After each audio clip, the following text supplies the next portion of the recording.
আলবদর রাজাকারের বাচ্চারা এখনো কিন্তু ফজলুর রহমানদের মতো মুক্তিযোদ্ধারা জীবিত আছে। এই দেশে মুক্তিযুদ্ধ হয়েছে, মুক্তিযুদ্ধ সত্য, 30 লক্ষ লোক জীবন দিয়েছে, এটাও সত্য। বিরোধী দলের নেতা বলেছেন উনি মুক্তিযোদ্ধা পরিবারের লোক এবং উনি শহীদ পরিবারের লোক এবং উনি জামাত ইসলাম করেন।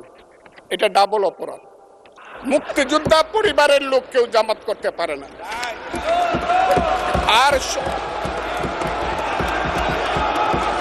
শহীদ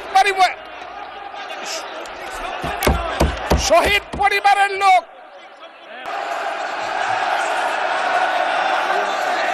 হাতুড়ি পেটানোর অধিকার কাউকে দেওয়া হয়। তিনি পার্সোনালি আমাকে হার্ট করেছেন। 2 নম্বর, উনি বলেছেন কোনো মুক্তিযোদ্ধা কিংবা শহীদ মুক্তিযোদ্ধা পরিবারের কেউ জামাত ইসলামী করতে পারে না। তাহলে উনাকে জিজ্ঞেস করে করা লাগবে?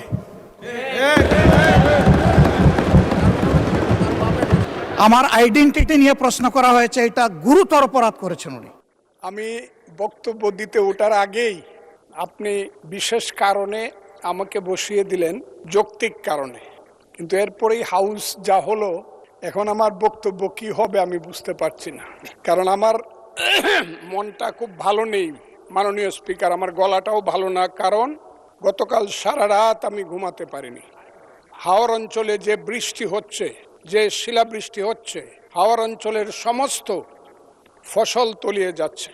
একটা মাত্র ফসল, 12 মাস মানুষকে অন্যের উপরে, অন্য এলাকার উপরে নির্ভর করে থাকতে হবে তাদের পেটের ভাত পরনের কাপড়ের জন্য।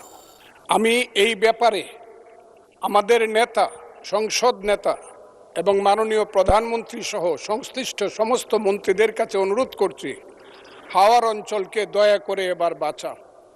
এবং প্রথমেই আমি প্রস্তাব করে নিলাম, হাওর অঞ্চলকে সঠিকভাবে বাঁচাতে হলে 35টি জেলা নিয়ে একটি হাওর মন্ত্রণালয় করতে হবে। এবং এই দাবি করে আমি আমার মহামান্য রাষ্ট্রপতির ভাষণের উপরে বক্তব্য শুরু করছি। আমি প্রথমেই শ্রদ্ধা জানাই মহান নেতা, মুক্তিযুদ্ধের ঘোষণাদানকারী,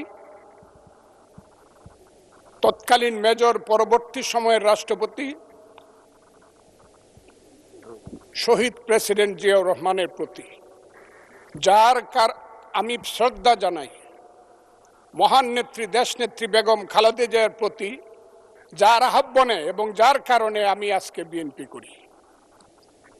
তিনি আজকে নাই, আমি তার আত্মার মাগফিরাত কামনা করি।